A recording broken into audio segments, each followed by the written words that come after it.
Hey, what's up? It's your boy EC on the FairWeather Fan. Oh wait, that's not me.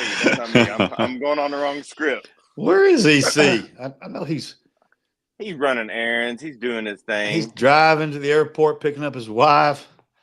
All kind of fun stuff. I thought he was going to be on for a minute though.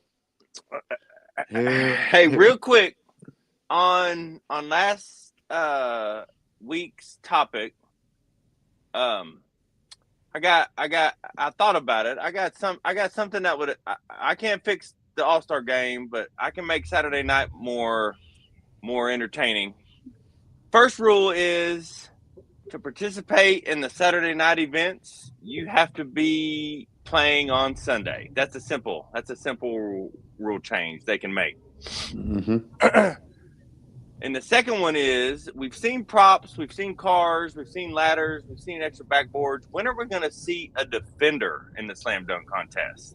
Because some of these dunks that we don't think are very good, if you did it over a 7-foot guy trying to block your shot, that's automatically a 50. If you did a 360 windmill on a 7-foot guy, I don't care how clean it came off, it's going to be a 50 every time. So what's up, EC? What's going on? Y'all, we're not going to – I don't even know what to say right now. I'm driving. So this your boy EC22 of the FairWeather Fan channel, man. Thank you guys for watching.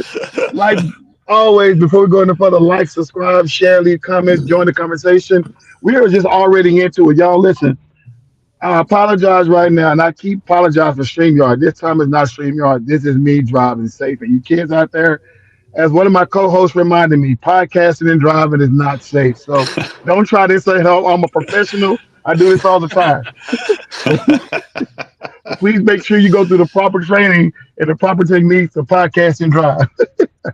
What's up, Coach? What's up, J-Dub? Hey. Another day in paradise. Good to see the sun shining out there in the big city. Yeah, it's on my face. So, J-Dub, I like what you were saying about the All-Star.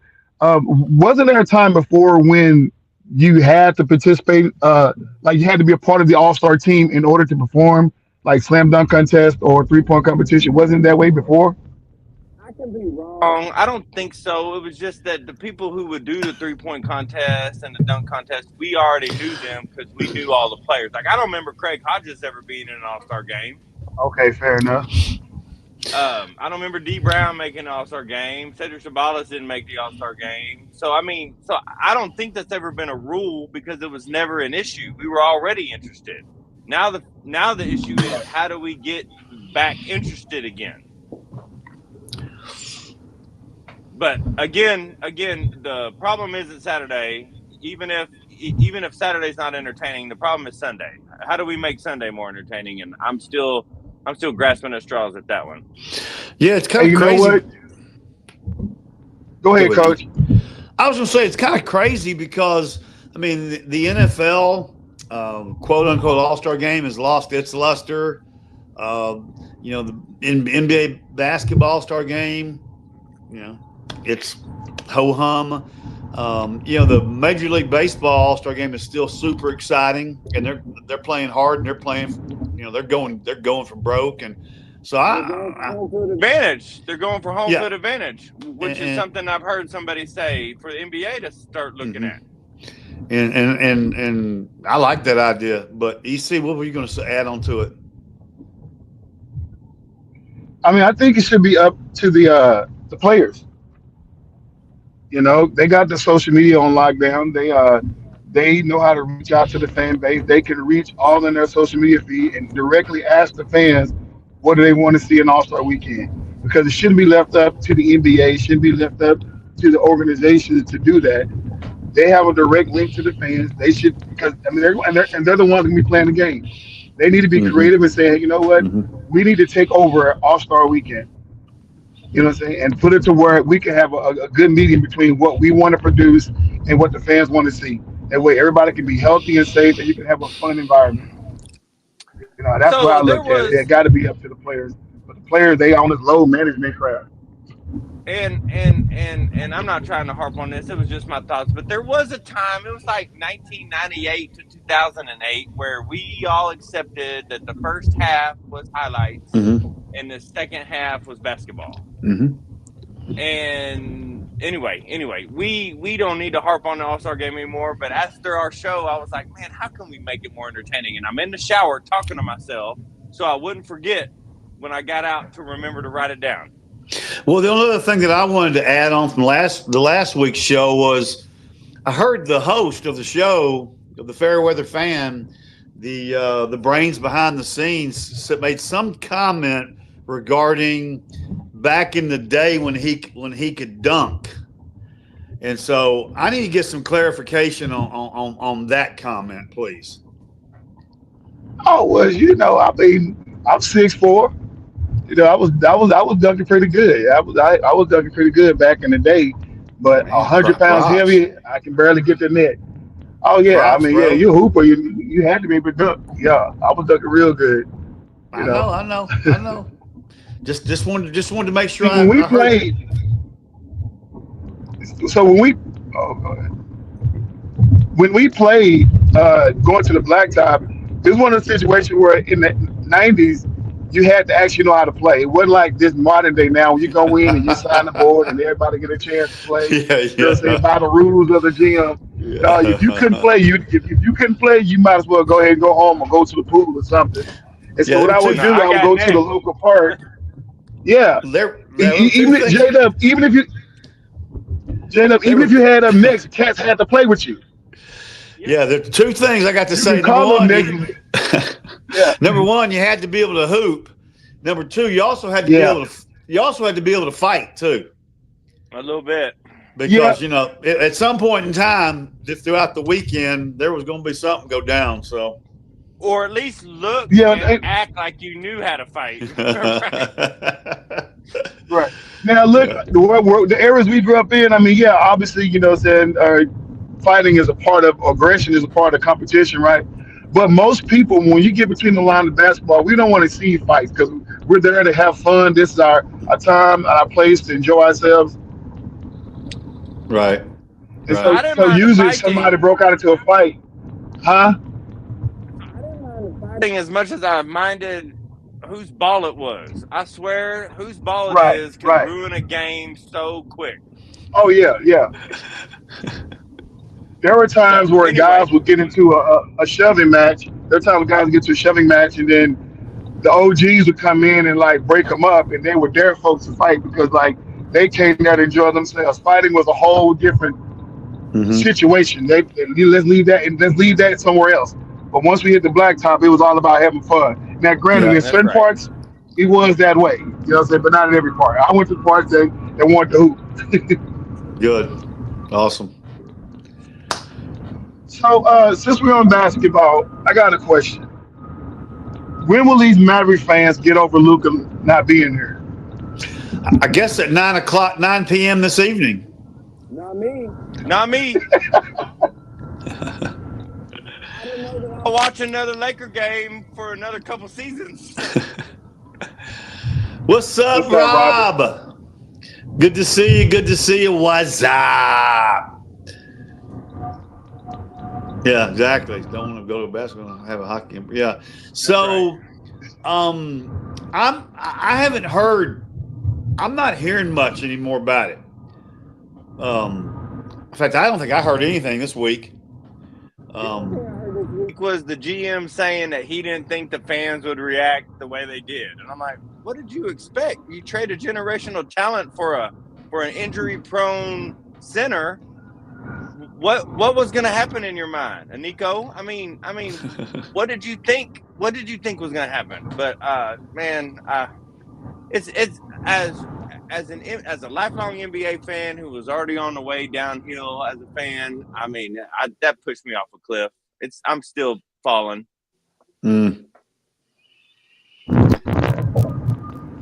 But it's like anything else. I mean, only time will tell, but time has a way of healing, healing all wounds, and time has a way of having us either forget or forgive and forget, or forget and just get over it and move on. So, and the most recent thing I've heard about the Mavericks is that this was the first step of their plan to have Kyrie, AD, and KD playing together next season.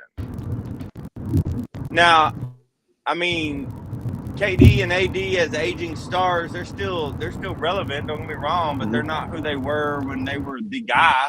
mm-hmm. But that could make them a contender, possibly. I mean, you're talking about Kyrie, KD, and AD.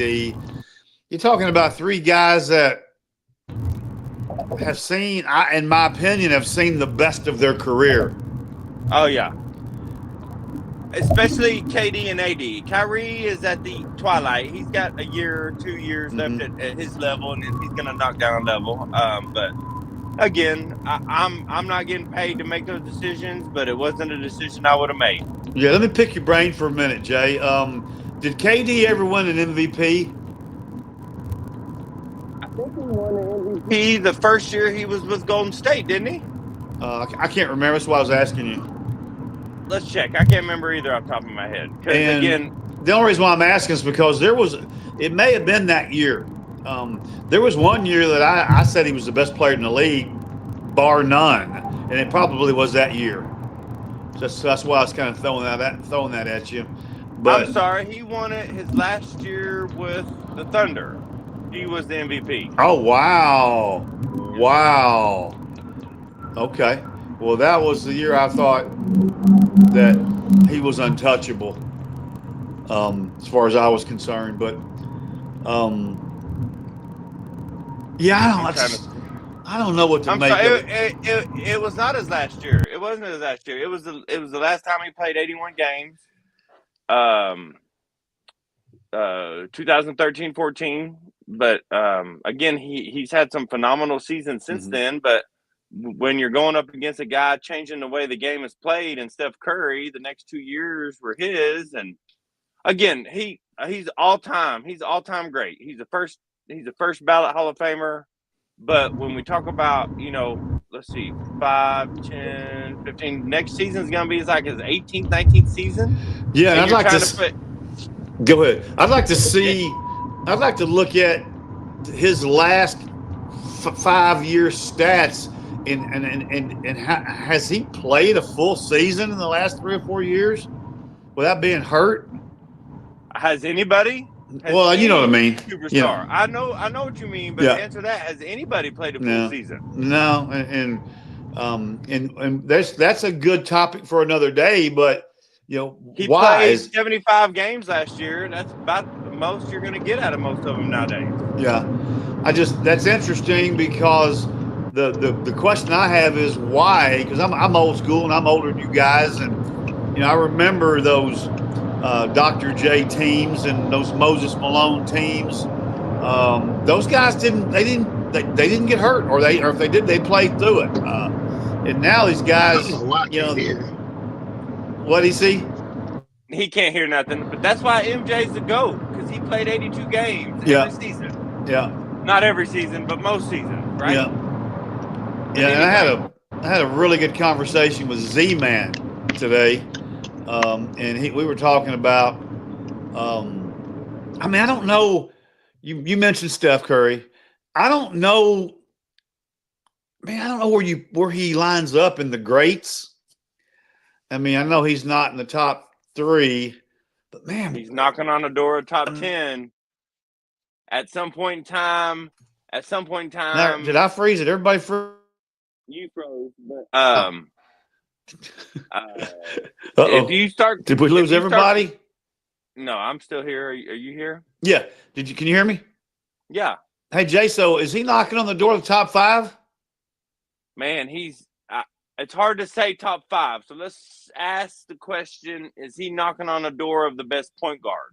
Has he passed Magic? Is he getting close to passing Magic, or is he still way behind Magic?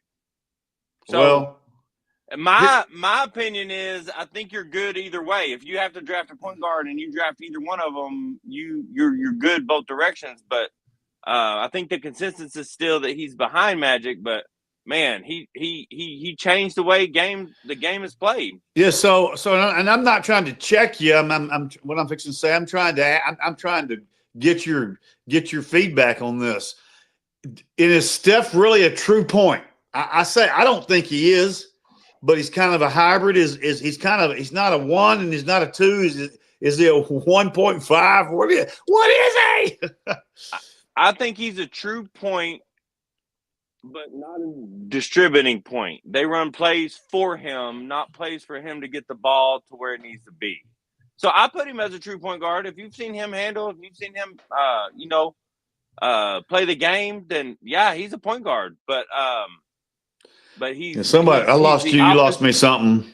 But he's the opposite spectrum of Magic. Magic wanted to set up his players. So my favorite thing about Steph has always been the same thing. It's his off the ball movement, right? He never quits moving. So if he was a shooting guard, he would only move to get his shot. So I put Steph as a true point. And when we talk about the greatest point guards of all time, the only two that I'm going to accept as an answer from anybody is either Magic or Steph. So the question is, has he passed Magic? So, but can I agree to disagree with you that I don't think he's a true point guard? Is that okay? Absolutely. Does that mean? I don't know if that makes me wrong or not, but I don't view him as a true point guard.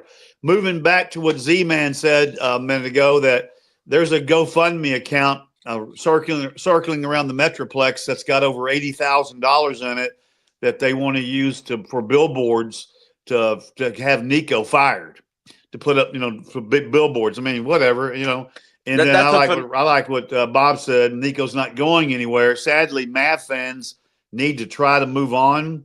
Maybe the Mavs can draft or trade for another key player. Well, I mean, that's the hope, Bob. So thanks for time.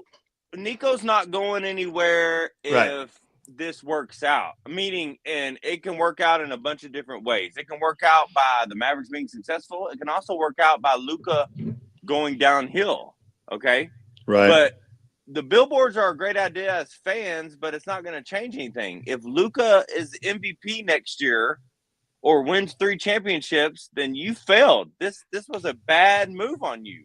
But if he stays lackadaisical and lazy and shows up to camp overweight and things like that, then Nico, you knew something that we didn't know as fans. But we are still in our right as fans who pay money for your merchandise and to go to your games to be mad at you.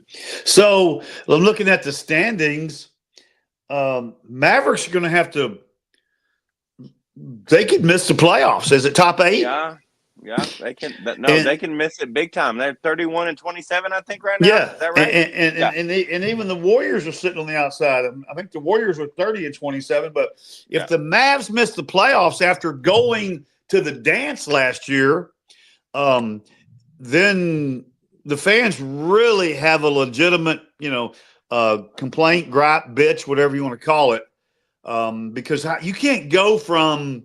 Well, I mean, JW. If Luke is everything that we think he is, he is the reason why they made it to the finals last year. But you're talking about. I'm not talking about making it to the finals. I'm talking about, as Coach Jim Moore would say, playoffs. That's right. I mean, you're talking about you sent the face of the league to the West Coast. And now there's a really good possibility the Mavericks are going to be staying home. Yeah, especially if ambulance rider can't get healthy for the last half of the season. But again, it's a different business nowadays. It's a different sport nowadays. And those of us who watch consistently through decades, it's always hard to let go of the previous era, whatever that era is, right? So we're seeing an old LeBron, we're seeing an old Steph, we're seeing an aging KD, we're seeing Kyrie and AD get older. So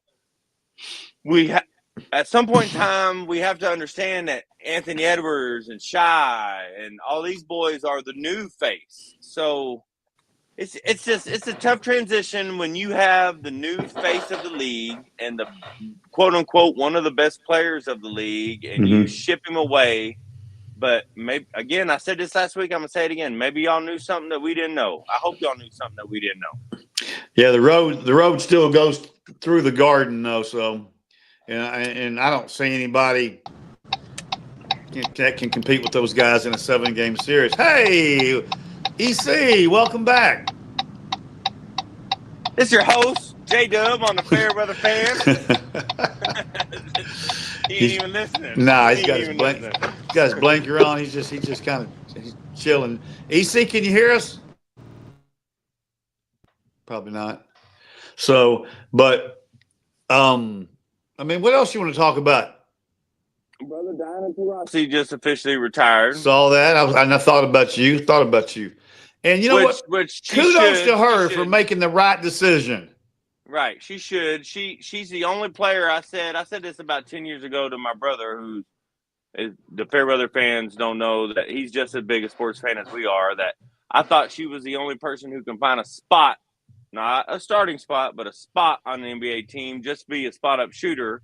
And then he reminded me that the ball size is considerably different, right?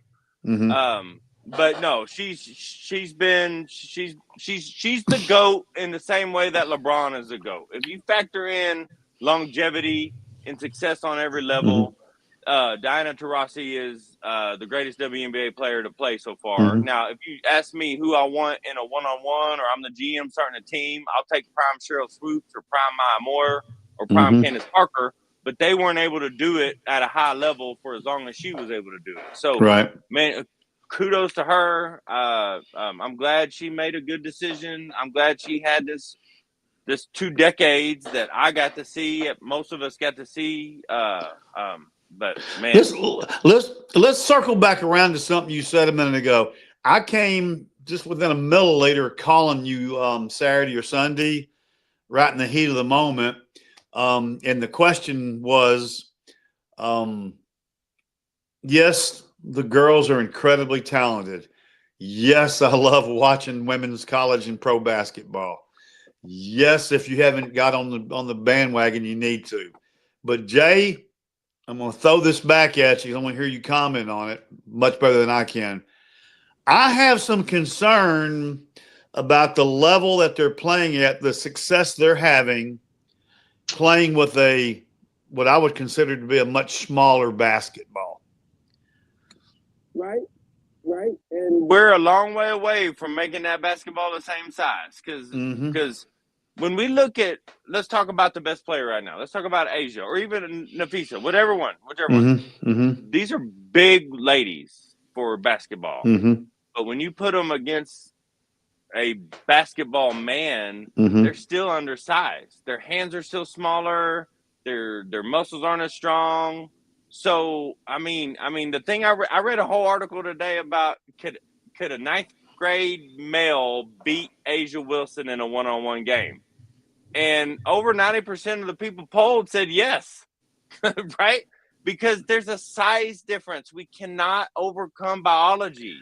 So I'm not saying they can shoot as well, and it all comes down to what ball they're going to play with. But if Asia's forced to play with the man's ball, and you got a 9th grade 5-star recruit, I think if I had to bet, I'm gonna bet on the 9th grader. I didn't know you were talking about a 9th grade 5-star recruit. I thought you were talking about an average, everyday, run-of-the-mill 9th grade basketball male. We're talking about the guys that we talk about. We're not talking about the guys like us who played and nobody remembers. Yeah. We're talking about people who we know. So I'm just thinking about like me or you when we were freshmen. I thought I was a pretty good basketball player. I couldn't beat Asia Wilson when I was a freshman. No, I couldn't beat Nafisa Collier because I couldn't shoot the way I would need to shoot. But can she body me on the block? No, I'm gonna take her rock every time. Yeah. So I mean, so I get it. If somebody's got the shot, somebody's got the touch. I think that 9th grader who's gonna go to a Division I college. I'm not saying Duke or North Carolina, but North Dakota State or Illinois State. I think they got a good shot just because there's a physiological difference. It's interesting. But that doesn't. But still, back the reason you circled around is that doesn't mean I don't think Asia can't have a spot on the team as a role player, somebody who can come in and give on an NBA team to give you 2 good shots from the baseline, give you 4 quick points, and go back out of the game. But she's not going to be a star, right? Yeah, I don't. Again, I'll agree to disagree. I don't. No, they can't. I mean, and I'm not even arguing hard against you. I'm not saying it's a possibility. I guess is all I'm saying. Because someone told me not too long ago that how many players are on an NBA roster? 12 or 13. Somebody do better math than me. It's 15. It's 12 active, 15 on injury reserve, so it's 15 times 30. Okay, somebody told me not too long ago, see if you can remember this, that the number 15 player on an NBA roster is great. Is a baller. Okay. He averaged 40 points in high school. You understand what I'm saying? Yeah. He was, So, it is what it is, but it still makes for a fun conversation, It makes for a fun conversation. That's right. But the other thing is, you talk about it is not only is the ball different in size, but because the men are bigger and stronger and faster. Okay, if I can say it that way, that means that they're better defenders too. Right. So, but I'll leave that alone. So I don't want to have a bunch of female women, people that are listening, harass me. But hey, we got a big old school down there in Austin that is women's college basketball, put it back on the map. Yes, sir.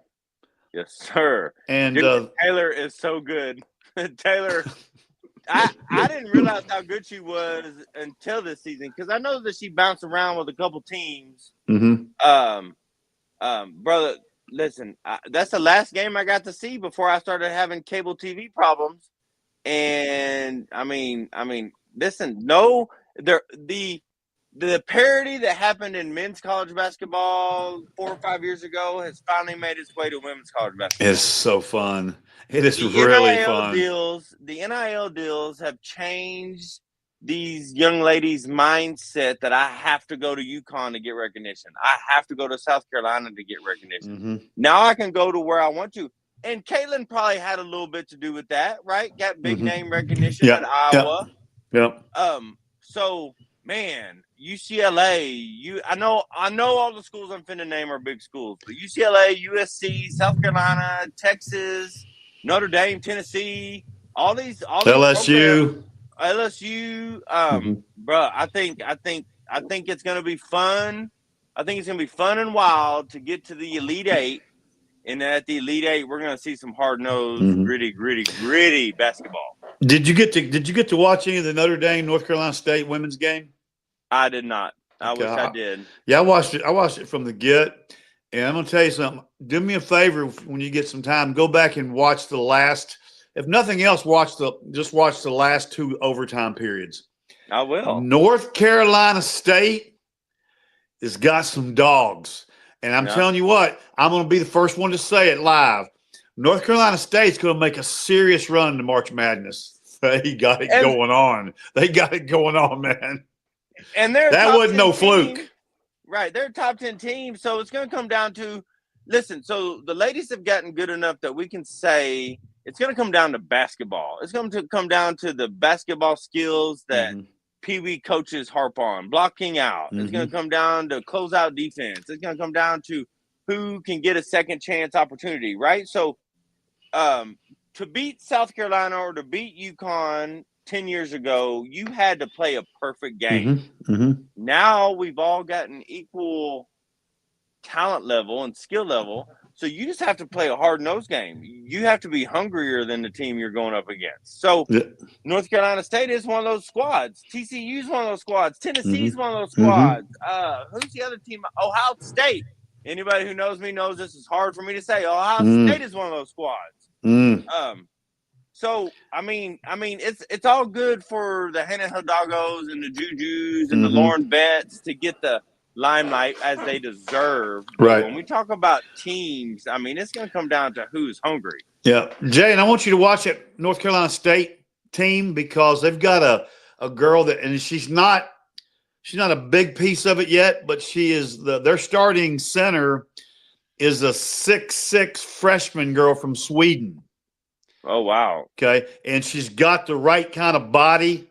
I mean, she's not some big chunk. She's a tall, athletic girl that can move, but she still plays like a freshman. But let me tell you something.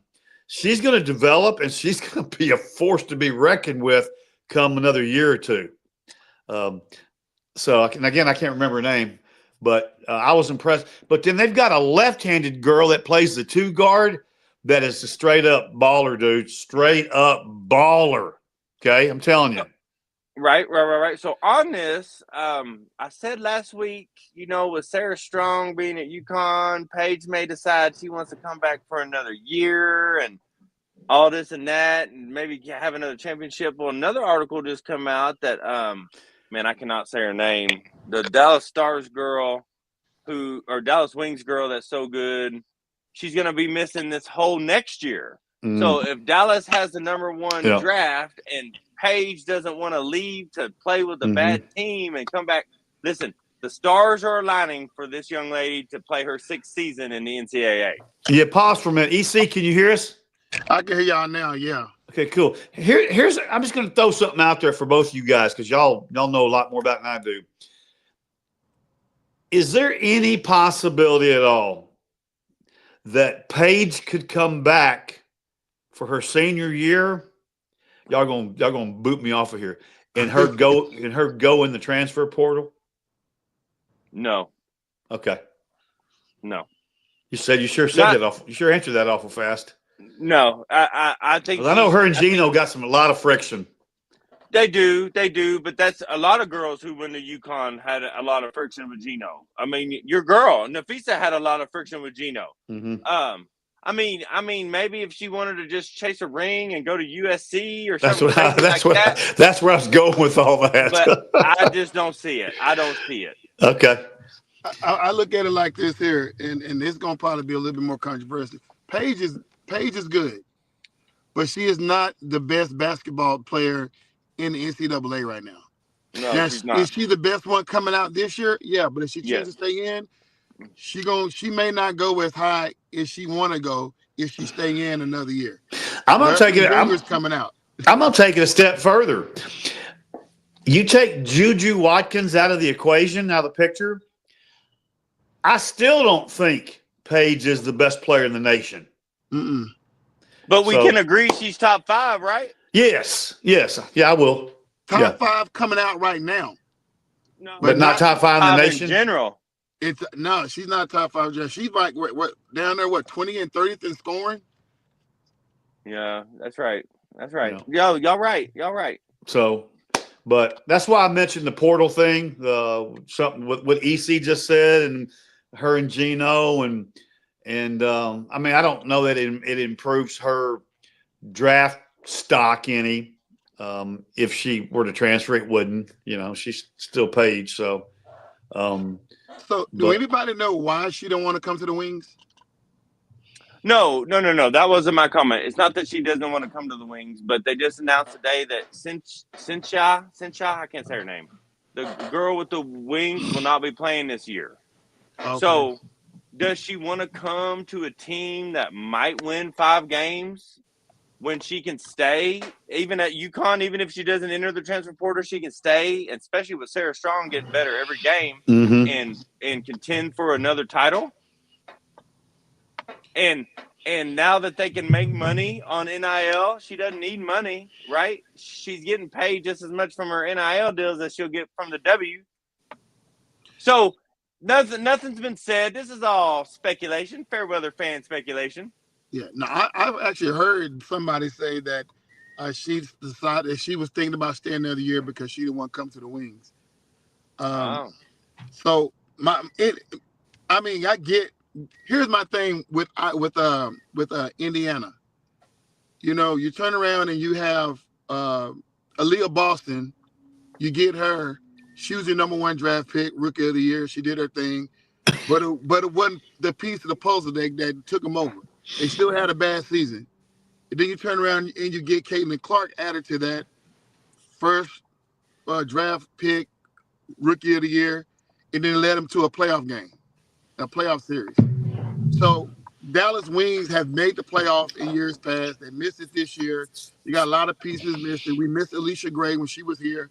So there was a lot of different things that's going on. But you add somebody like Paige to the mix, who can be a 2 guard for Arika, who's getting older. You add some pieces to the puzzle. You know, sad that we lost Sabali. I can't say her name. Yeah. But there's still a lot of pieces that we can add to that squad next year or the year after next, because there's going to be some good sophomores and juniors that's going to be coming. So you build the organization. You know, you're going to be playing in the AAC next year, so you got the backing of the Dallas Mavericks. You know, so I mean, why not? Hey, E, were you on a minute ago when we were talking? Did you catch the Notre Dame North Carolina State game? No. Okay. I caught the tail end of it, and I was mad because I should have caught it. It was nuts, man. I watched it from the jump, man. It was so good, so good. So let me guess, Notre Dame won, right? No. That's why I asked. North Carolina State beat them at North Carolina State in double overtime. Wow. It's that parity. So they lose their number 1 spot? Yeah. You weren't on a minute ago. University of Texas is number 1 in the nation. What? Yeah. SEC is killing. Isn't that nuts? That's nuts. But no, because it was try to catch some of that fourth quarter. And hey, do you guys know anything about? Because I watched this girl and she can ball too. I don't know that she's a WNBA girl, but is it Sonia Citron from Notre Dame? Oh, yeah, dude, legit. Dude. If she wouldn't have played, if she wouldn't have had a really good game, they'd have gotten blown out, Eric. Wow. That's what I'm trying. But man, Sonia had it going on. I mean, she was tough. And Sonia's going to end up she will be a W player. We won't remember her name, and we'll never talk about her after this, because she's going to be the Draymond Green. She's going to be the Dennis Rodman. Yeah. She's going to be that character for a certain team. Well, she can ball. So I'm excited to hear you say that, because I didn't really know much about her until the game this weekend. But your girl the other day talked about her. The girl that Christy talked about her. Yeah. Okay. And she's on point. She's a mad dog down there, and she's gonna get those trash buckets. She's gonna guard the hardest guard. Yeah. But she's not gonna be. Oh, right. Yeah, no, I know. I just was impressed watching her. So, but yeah, I mean, that was a good game. But we're talking about the parity, EC. Yeah. In men and women right now in the collegiate level. And so the madness is going to be really, really madness this year. There's going to be a lot of there will not be any perfect bracket. There won't be a perfect bracket. I don't know that. I mean, I guess that's considered an upset if the higher seed if the higher seed loses, but because of the parity, I don't know anymore. If it's it's just not a major upset, unless 16 beats 1 or something. But it's going to be good. I'm really, really looking forward to it. I was just reading that comment. Multiple reports have surfaced that Paige Beckers does not want to play for the Dallas Wings due to the team's constant instability and the presence of Rika and the team's recent struggles, especially under the leadership of Greg Pitt. So if she didn't have any options, then she would be forced to deal with that. But she's got options. She's got another year of eligibility. Yeah. For her team, or now with the transfer portal like you threw out there in the universe, I mean, for somebody else. It probably is too early right now, Bob. Man. To be talking Final Four. I'm still trying to I just want to talk and see what teams get in first. Then after they have the bracket set, Bob, then we can totally talk that. So always remember, I was just telling one of my girls now, March Madness starts in the middle of February. Right? I don't blame Paige one bit. Ever since the huge breakup of Greg Bibbs and Coach Williams, the Wings really don't have not been the same from the standpoint of how the roster is handled. Yeah, and that's one thing I was going to talk about with ever since they changed the guards over there. But I still think women don't have the type of leverage that men have right now. Not yet. That's just the unfortunate side of it. So you're talking about LA just traded away their number one spot, you know what I'm saying, just to get for my girl for Kelsey Plum. And so, I mean, Paige doesn't have she can stay another year if she wants to, but like I say, there's a lot more girls that's coming out that's gonna be better than her. So that's what I was gonna say. Based on what you said earlier, we've been talking about if this was 2027 and we're talking about Juju coming out as the number one, then it's a different story. But LA starting 5 next year is going to be legit with Kelsey and Ray and Rita Jackson and Cameron Brink and Azura Stevens. They are good. They didn't need that number one spot. They didn't need it. No, they need it. But I'm just saying because that. I mean, think about it. There's not a lot of girls that the WNBA really feel like are good coming out this year. When you trade away your number one spot, that says a lot. I mean, your number 2 spot. I'm saying number 2 spot. That's good. And then you're talking about the number 1 spot. Don't want to even come into the league. Then there's nothing left. Yeah. No. So I mean, so you defer to next year. You may not come out first round because they ain't like you got 30 teams picking in the first round next year, like the NBA. So Paige, I mean, whatever you own, you need to figure it out. You know what I'm saying? And nothing says that there's no guarantees, and that's the trick. If she was to stay for a 5th year and got hurt, 6th year and got hurt. My bad, Jay. Got hurt. What's Daniel got to say? No, and hell no, we ain't getting over him. You talking about the Luka? We ain't getting over him. We ain't getting over him. D, I'm with you, D. We ain't getting over him. Hey, I got something. Before we go, I want to throw this out there. So I was watching ESPN yesterday, and this guy, Nick, I forgot he's some guy I wouldn't watch, but he had what he called Mahomes Mountain. So he was ranking quarterbacks on a tier that leads all the way up to Mahomes being at top. So Mahomes stands in a spot all by himself. And you had Rodgers, Kyler Murray, Bo Nix, Bryce Young. Bryce Young. You got they got Michael Penix Jr., you got Bryce Young, you got Russell Wilson, you got Derek Carr, you got Cam Ward. I don't know why he's on that list. That's on that second tier. I mean, that's the first tier. The second tier, you got Caleb, Drake May, Bo Nix, you got Tua Tagovailoa, Trevor Lawrence, and then Sam Darnold. The third list, you got Justin Herbert, Jordan Love, Dak Prescott, Geno, Purdy. And then that third list, you got the third from the top, Stafford, Baker, Goff, and Stroud. And then the second from the top, you got Burrow, Hurts, and Jalen. And then you got Josh Lamar, and then you got Mahomes. I'm looking at the way they got that ranked so low. I mean, he's a $300 million quarterback. Will that's on Jerry though. He's okay. So for starters, the problem is he's not a $300 million quarterback. Well, how we let this happen then? Well, that's when you talk to Jerry. Okay, and I'm glad you brought that up because I want to get Z-Man back on because I want to see if he can get maybe 40 or 50,000 of that GoFundMe money, and let's get Z-Man. Let's get some billboards set up, and let's get the Cowboys to get Matt Stafford in here as our starting quarterback. He's from here. They live here. This is home. This is where their family is. Z-Man. Make a couple phone calls, and let's see if we can get some of that money, get those billboards up for the Cowboys to get Stafford here in Dallas. Don't shake your head, Jay. Jerry got Jerry got Brandon, fleeced Brandon, because Jerry Brandon, I couldn't have said it much better myself, buddy. And I know you're this.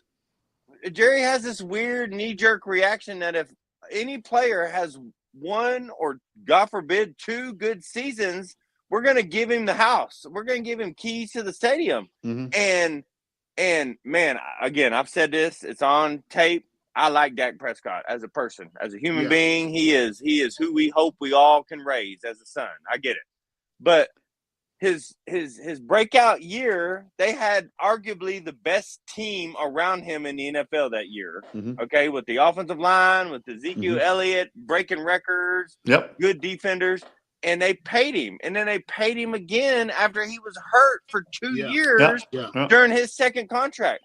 So my argument or my complaint isn't about Dak. It's about who sets the price for Dak. And I mean, so what was he worth on the open market is the question that none of us can answer. But I don't think he was worth what Jerry would have paid him. Yeah. So Matthew, God bless. I love Matthew Stafford. I mean, I'm a huge Matthew Stafford fan from Detroit Lions, Rams, yada, yada, yada, Highland Park. I get it. But, man, I don't think he's mobile enough to deal with the Cowboys right now. Oh, wow. Really? Okay. I like that, Lou. I said that. Selectively aggressive. Yeah. If that's not an oxymoron, I don't know what is. That's awesome. You were selectively aggressive last year, and you passed up on Derrick Henry. You passed up on some star defenders. Selectively aggressive is the Cowboys' way of saying we don't know what we're doing right now. Absolutely. Yeah. So to piggyback off of Bob's comment, which I thought was good, Jerry's got us in a situation with Dak that we're stuck with Dak. Yeah. Okay? That's the problem. He says, unfortunately, Jerry's locked in with Dak. And here's and then the rest of the story is Dak is not good enough, and I don't want to hurt EC's feelings, but Dak is not good enough to get the Cowboys over the hump. So, and Coach and J-Dub, this is what I've been twirling my head around, and you know, I try not to make this podcast exclusively about the Cowboys, but this one really was stressing me out today because I'm looking at all the other teams that are getting better at the quarterback position. We're about to see a draft where you're going to have a couple of quarterbacks come out first round, a bunch of them come out second round, and they're good quarterbacks. So there are going to be some teams that's going to have some darn good backups or some future starters that are going to be taking on the franchise where we're stuck. And as much as I love Dak Prescott, $300 million is a lot to pay. and it's like, and you know what? We can blame Jerry, but also blame Dak because, you know, regardless of whether the market is and you have to get paid a certain thing, at some point, I can't sit up there with good conscience and expect more if I haven't produced more. You know, forget being the leading the league in passing yards. I'm talking about I need to be able to lead my team to a Super Bowl or at least get it. Thank you. That's the pride you take as a player, or you should take as a player. Dak has been playing the market, not actually playing on a football field. And I'm kudos to him for getting his bag. But at the end of the day, it's like the fans are hurting. You know what I'm saying? The fans are hurting. You know what I'm saying? You didn't have to expect that much money and he had the leverage. He used his leverage, and then now he won. Now, as Lou said, they're going to be selectively aggressive in testing the market. But who's going to take that contract? No, nobody is. Sean Watson. Hey, Jason, pull up. Yeah, Jason, pull up real quick because you're fast at it. Pull up what Jalen Hurts' contract is. I'm just curious.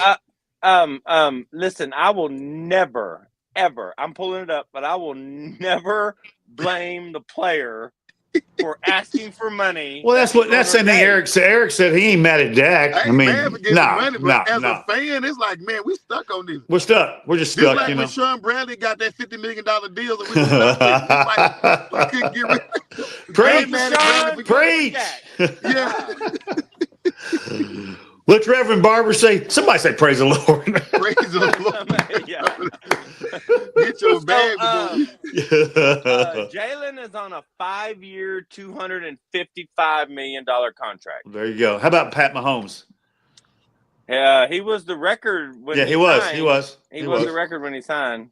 But he took a 10-year deal at close to $200 million, a little bit over $200 million. But then he restructured that contract. Yeah. And so, and look at he structured that contract to get paid less. So we can get paid more in the back end. You know what I'm saying? He's not the highest paid quarterback. Pat is on a 10-year, $450 million contract. Yeah. Yeah. So, but that also comes into play when a player of Pat Mahomes' success level, I'm not going to talk about how good he is or isn't. When he has success early in his career, you start thinking about your legacy. I want to do it with one team. So let me go ahead and sign this 10-year for $450 instead of these 2 5 years for $300. So I can go in the broadcast booth. I can own a team. I can do other things if my legacy says I can. Yeah. Right? Yeah. It's just, it's just really not fair to Cowboy fans that Jerry's put the Cowboys in this situation. It's just not fair. And it doesn't make me want to be a Cowboy fan. Yes, I watch them. Yes, I'm going to root for them. But I can't get excited because, I'll be happy to go on the air right now and say it. Dallas will be lucky to win 10 games next year. Yeah. Lucky. And speaking to Mahomes' contract, the fact that he took, 400-something million for 10 years, he's still getting paid less a year than what Dak could be getting paid. Because that's what, about 440, 50 million a year versus Dak getting paid 60. So that's just, so he's basically, he got the bigger contract, but he saved his team some cap space, you know what I'm saying? In order to put pieces around, unlike Dak taking all the money, like, God dang. So Patrick is going to make $12 million this year more. I'm sorry, $15 million this year more than Jalen. Okay. So I'm not going to keep throwing 3 names out there, but But Patrick's also bringing viewership. He's bringing merchandise sales. They've been selling out the stadium for 8 straight years now. I'm sorry. So I learned a lot when Dirk signed his last contract with the Mavericks. Okay. Yeah. So the Mavericks offered you X, but we're going to give you another X from the AAC for merchandise sales. Right. So how much is Patrick making on the back end that we don't even know about because it's not an NFL contract? It's an agreement between Arrowhead Stadium and Patrick Mahomes. Oh, that's a good point. Not the Kansas City Chiefs and Patrick Mahomes. That's a good point. Yep. Anyway, we beat that to death, but we can beat it to death for hours. And I wanted to beat it to death anywhere. You're Eric. I ain't done beating it. The beat it some more. No, That's awesome. I did want to say, I know we're going to be winding down here in a minute, but I did want to make sure I mentioned that as of today, we are 30 days out from opening day of Major League Baseball. So and boo. Yay and boo. Oh, I know. I feel you. I'm totally with you. But because we won't be done with but Jason, you'll like it. We'll be in March Madness, we'll be in NBA, and we'll be in baseball, which is, Yeah, but it's going to be the first year in a decade that they're not going to be relevant all year long. Right. That's hard. That's hard. That's hard to hear. I know. And again, though the fans of teams like the Chiefs or the Lakers or the Celtics at certain times or the Bulls during the 90s, you get spoiled that your team is always successful. Yeah. That when they're not successful for those first 2 or 3 years in a row, it hurts. It makes it hard to watch. Right. Question for both you guys. Can anybody dethrone the Celtics? And if they can, who is it? What's it going to take? Oh, if you've been following me or been watching the Facebook Talk radio show over on Facebook with Coach Martez Turner and the Professor Lewis Mefford, I declared that the Boston Celtics will not make it to the Eastern Conference Finals. Woo! Woo! So you got Cleveland and who? I don't know if it's going to be Cleveland, but I know it's going to be. I don't know. I can't pick the top, but I know it's not going to be Boston making the Eastern Conference Finals. That's That's bold. interesting. But That's Cleveland is a bold. good selection up there. I think they're gonna That's fizz bold. out. Right now, they're on a 5-game winning streak, and I appreciate what they're doing. But yeah, I think they're gonna fizz out. Well, you got Cavs, Celtics, Knicks, Bucks are the top 4. Cavs, Celtics, Knicks, Bucks. But let me interject real quick. If we go back to Phil Jackson's rule of 40 before 20 to be a legitimate contender, there's only 3 teams: the Celtics, the Cavs, and the Thunder. Yeah. So according to the Buddha Guru, Boston's still right there. Boston's still one of the 3. They still right there. I think Boston got, because Boston, they played playoff basketball during the regular season. And I think they got lucky last year because there was no strong contender. I mean, the Mavericks gave them, the Mavericks, they played the Mavericks, and we saw what happened to that team, right? Right. Yeah. That team just traded away their superstar players. So I think the Lakers, if they play the Lakers, I think the Lakers can beat them. I think Denver can beat them if they wanted to in the finals. But the 2 games I watched of them playing the Cleveland Cavaliers, they split. I haven't seen the 3rd game yet, but the 2 games I watched, they split. Okay. Both Jason Tatum and Donovan Mitchell got the exact same point. I think Jason Tatum had 33 in both games, and Donovan Mitchell had 35 in both games. Yeah, the only Go ahead, E. Go ahead, E. Now, I was just going to say, the only thing that I'm talking about is they've got about 8 guys. They've got a rotation of about 8 guys that are all 8 of them are starters in this league. And so when they substitute, they don't miss a beat. And the team that I've always have been interested in watching is, I'd like to, if the Knicks can get in, then and if the Knicks can play nasty, Broad Street, back street, and back in the alley, kind of old school Detroit Pistons kind of hoop, and just beat them down, then they might have a chance. And Hard and Towns, that's my team. That's what I'm saying. I'm not gonna. But yeah, I'm gonna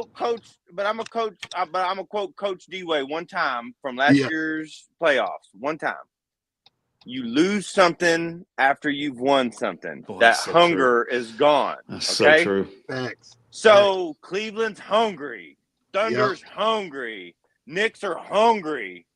Boston's on cruise control, and they may be the best team.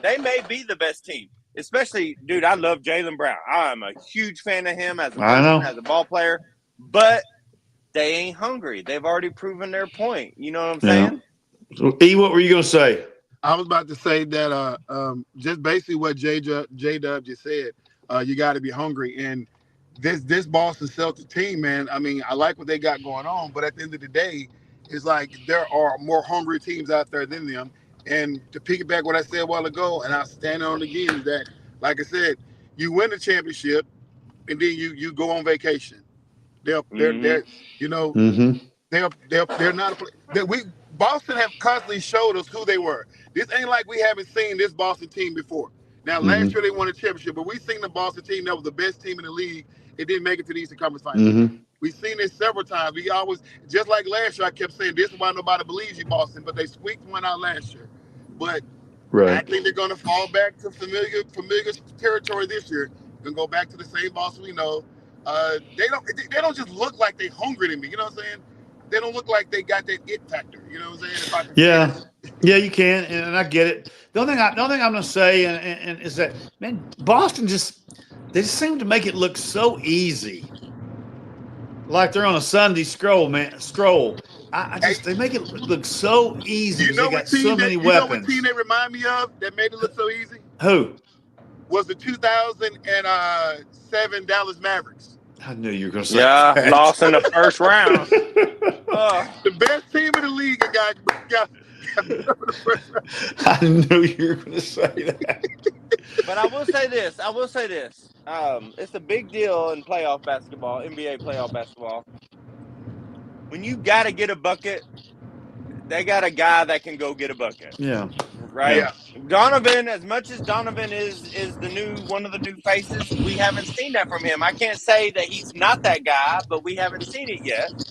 Karl Anthony Towns hasn't been that guy. Jalen Brunson wasn't that guy last year. Get the ball to Jalen and get out of the way. Like Jalen Rose said, get the ball to Reggie and move away, right? Yeah. They got that guy. If you got to get a bucket, I can ride with Jalen. When Donovan Mitchell was in Utah, he was the guy that's going to go out there and drop 40 and dunk on you every game. But then a lot of the commentators, people like Shaq and Chuck, they came down on him because they felt like that as good as he was, he didn't make his other teammates better. And now that he's over in Cleveland, they're winning by committee. So it's just he can drop 30 in the night, but if you watch the way the other guys are playing, man, they're really winning by committee. So right? good, You got them so good, solid group of guys over there. EC, I asked J-Dub about 2 weeks into NBA about 2 weeks into the season this year. I said, I want you to tell me, is Donovan Mitchell, is he legit? Is he that good? Is he and J-Dub said, hey, Uncle Dave, he said he's a freaking superstar, man, in the league. And they don't call him fighter for nothing.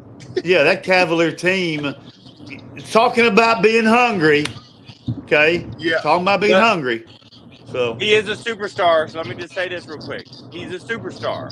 He is one of the top 5 players in the NBA right now. Okay. Crazy. That's crazy.